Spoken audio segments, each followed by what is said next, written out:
제단의 크기는 이러하니라. 한 자는 팔꿈치에서부터 손가락에 이르고 한 손바닥 넓이가 더한 것이라.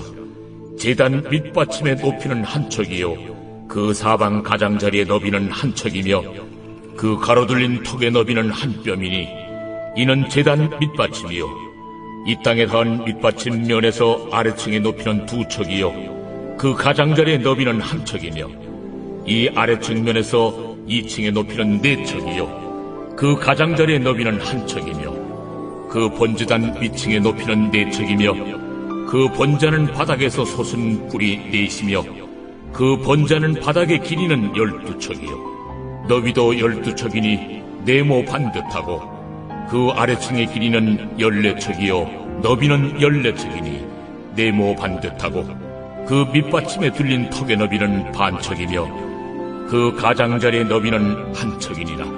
그 층기는 동쪽을 향하게 할지니라.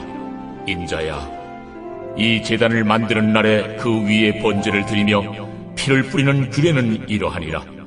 나를 가까이하여 내게 수종드는 사독의 자손 레위 사람 제사장에게 너는 어린 수송아지 한 마리를 주어 속죄 제물을 삼되 내가 그 피를 가져다가 제단의 네 뿔과 아래층 네 모퉁이와 사방 가장자리에 발라 속죄하여 제단을 정결하게 하고 그 속죄 제물의 수송아지를 가져다가 성전에 정한 초소 곧 성소 밖에서 불사를 찌며 다음 날에는 흠없는 순염소 한 마리를 속죄 제물로 삼아들여서 그 제단을 정결하게 하기를 수송아지로 정결하게 함과 같이 하고 정결하게 하기를 마친 후에는 흠없는 수송아지 한 마리와 때 가운데에서 흠없는 순양 한 마리를 드리되 나 여호와 앞에 받들어다가 제사장은 그 위에 소금을 쳐서 나 여호와께 번제로 드릴 것이며 7일 동안은 매일 염소 한 마리를 갖추어 속죄 제물을 삼고 또 어린 수송아지 한 마리와 때 가운데서 순양 한 마리를 흠없는 것으로 갖출 것이며 이같이 7일 동안 제단을 위하여 속죄제를 드려 정결하게 하며 드릴 것이요 이 모든 날이 찬 후 제8일과 그 다음에는 제사장이 제단 위에서 너희 번제와 감사제를 드릴 것이라. 그리하면 내가 너희를 즐겁게 받으리라. 주 여호와의 말씀입니다. 여러분 반갑습니다. 오늘도 큐티로 여는 기막힌 하루입니다. 본 말씀 에스겔서 43장 13절부터 27절의 말씀입니다. 지금 우리는 하나님께서 환상 중에 보여주신 이스라엘의 새 성전을 함께 보고 있습니다. 자, 그 가운데 이제 하나님께서 에스겔을 이끌고 제단 앞으로 가십니다. 오늘도 화면에 제단의 모습을 띄워드리도록 하겠습니다. 여러분이 보다시피 이 제단이 위치한 곳은 성전의 안뜰 그리고 성소로 들어가는 입구의 바로 앞에 바로 이 제단이 위치해 있었습니다. 자, 그리고 제단의 모습은 바로 이와 같습니다. 이 제단에 대한 오늘 본문은 두 단락으로 나뉘어지는데요.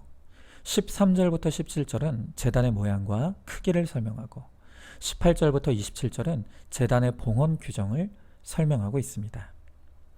이 제단은 하나님께 제물을 드리는 장소입니다. 이스라엘 백성들이 하나님께 나아가려면 제단에서 먼저 이 제물을 드려야 합니다. 그러니까 제단은 거룩한 하나님께 나아가는 바로 그 첫 관문과도 같은 것이죠. 오늘 하나님은 이 제단에 대한 규례를 주시면서 두 가지 제사를 요구하십니다. 첫 번째 제사는 바로 속죄제입니다. 하나님은 무려 7일 동안 각종 짐승을 제물로 드리는 이 속죄제를 통해 제단 자체를 정결하게 할 것을 명령하십니다.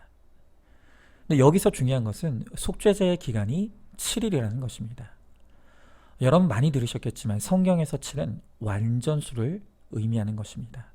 즉, 이 제단이 정결해지기 위해서 속죄, 즉 회개의 정결례를 행하되 완전한 회개를 이루라는 것입니다. 여러분, 완전한 회개가 무엇입니까? 그것은 내가 모태에서부터 죄악 가운데 출생한 100% 죄인이고 이 세상에서 가장 악한 죄인이라는 것을 깨닫는 바로 그 분수령적인 회개를 의미하는 것입니다. 여러분, 교회 다니는 성도치고 자신이 죄인이라는 것을 모르는 사람은 아마 없을 것입니다. 그러나 내가 100% 죄인이고 또 이 세상에서 가장 악한 죄인이라고 하면 거기에는 선뜻 동의하지 못하는 분들이 참 많습니다. 왜냐하면 여전히 내 알량한 의의와 자존심이 살아있기 때문입니다. 그래서 다들 생각하기를 맞다. 내가 죄인이긴 하지만 그래도 나는 착한 죄인이라고, 적당한 죄인이라고, 적어도 저 사람보다는 덜 죄인이라고 그렇게 이야기합니다. 여러분, 그러나 그것은 완전한 회개가 아닙니다. 그런 회개는 하나님께서 즐겁게 받아주실 수 없습니다. 오늘 하나님은 우리에게 완전하고 온전한 회개를 이루라 명령하십니다. 다윗의 고백처럼 내가 모태에서 죄악 중에 출생한 100% 죄인이고 가장 악한 죄인임을 깨닫는 바로 그 분수령적인 회개를 이룰 때 바로 그 회개를 하나님께서 기쁘게 받아주십니다. 자, 이렇게 7일간의 속죄 제사를 마치고 나면 그 다음에는 번제와 감사제를 드리라고 또 명령하십니다. 여러분, 우리에게 주어지는 모든 것이 우리의 감사의 제목입니다.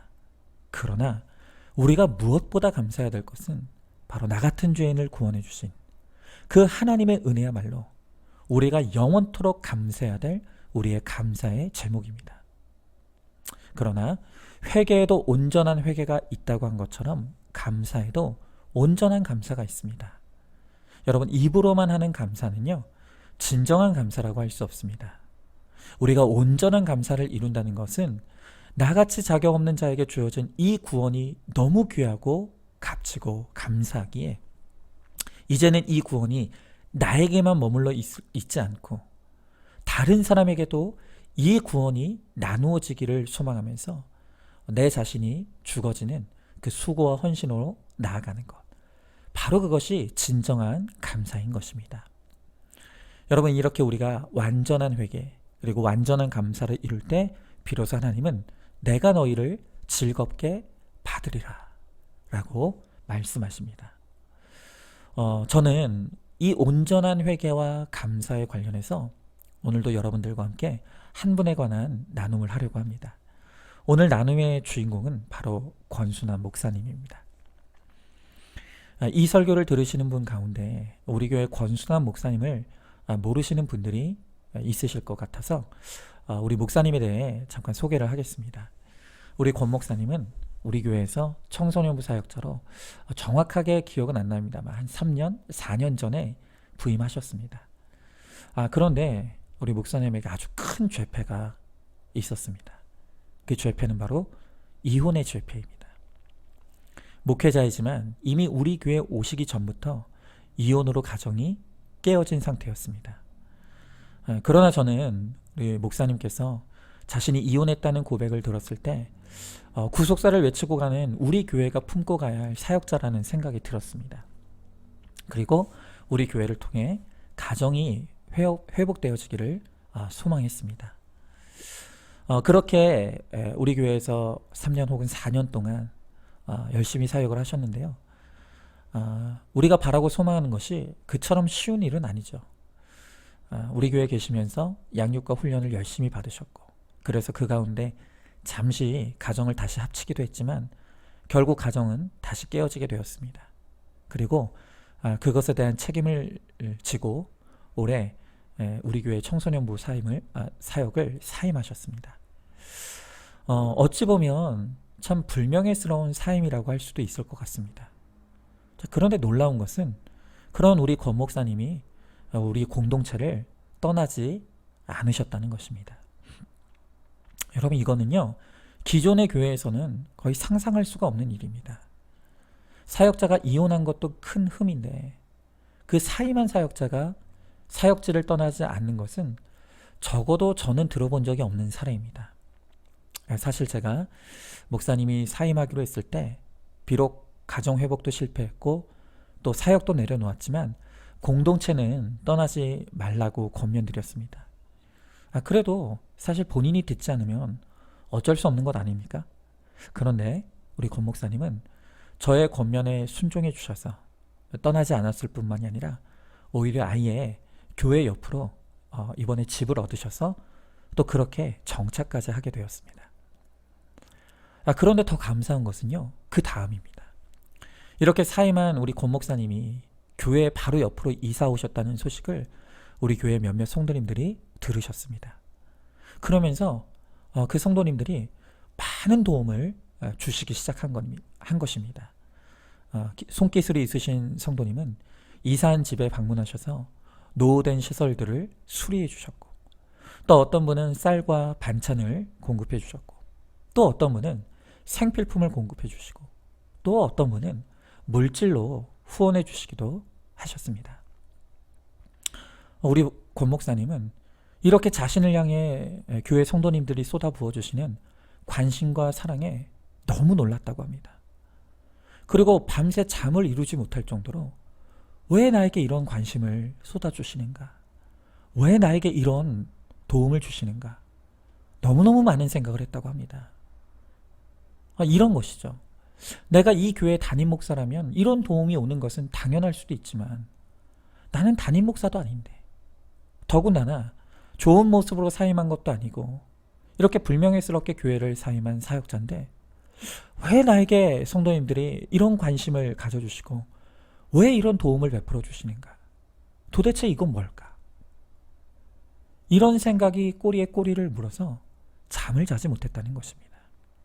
그러다 우리 권 목사님이 내린 결론은 이것이었습니다. 이것이 바로 구속사 복음이 맺는 아름다운 열매이구나. 맞습니다. 사실 기존 교회에서 사역자는 손님에 불과합니다. 사역하기 위해 잠시 머물러 있지만 사임하고 나면 마치 밤도둑처럼 사라지는 손님에 불과한 것이 우리 부교역자들입니다.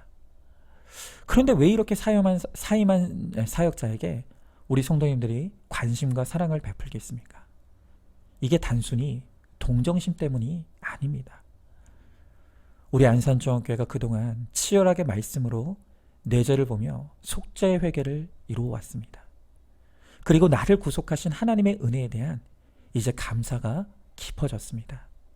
그렇기 때문에 비록 잠시 우리 목사님이 실패했지만 우리 목사님의 회복을 돕고 또 우리에게 베풀어 주신 이 구속의 은혜가 우리 권 목사님에게도 활짝 열리기를 바라는 소망이 있기에 이렇게 많은 성도님들의 수고와 도움을 아낌없이 베풀 수 있는 것입니다.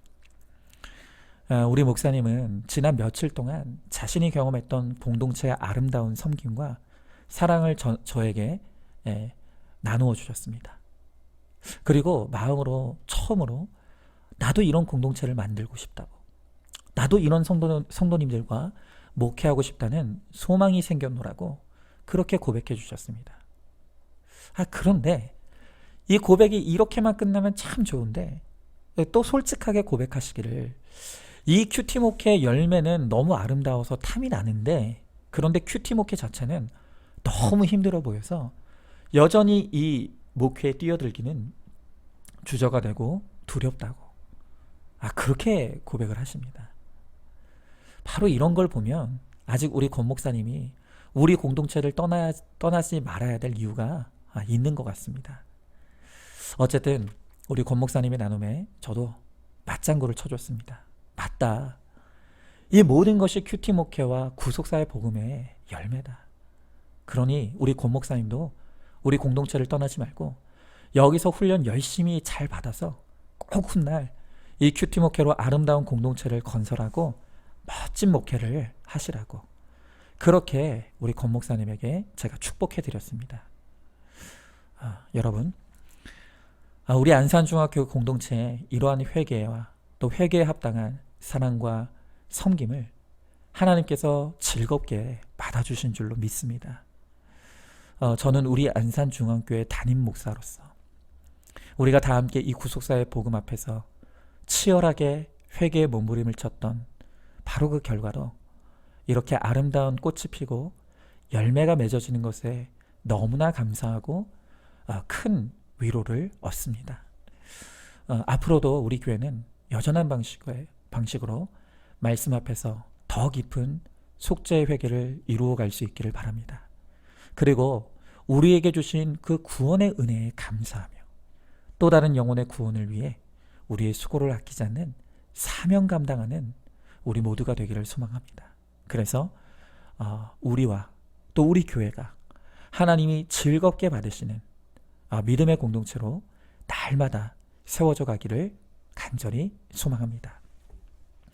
자, 이제 질문해 봅니다. 온전한 회개와 감사를 하나님 앞에 드리고 있습니까? 여전히 적당한 회개와 감사에 머물러 있지는 않습니까? 내가 하나님의 놀라운 은혜를 받았기에 그 은혜를 다시 되돌려 줘야 할 그 사람이 누구라고 생각하십니까? 구체적으로 손과 발이 가는 수고를 통해 다른 사람의 구원을 돕는 적용을 이루어 가시기를 바랍니다. 자, 오늘도 11월 1일 보석상자입니다. 거절당하는 것에 대한 두려움 때문에 하나님과의 관계에서도 자기 열심을 바칩니다. 아멘. 오늘도 큐티로 기막힌 하루를 살아내는 하늘가족 공동체 우리 모든 성도님 되시기를 주님의 이름으로 축복합니다.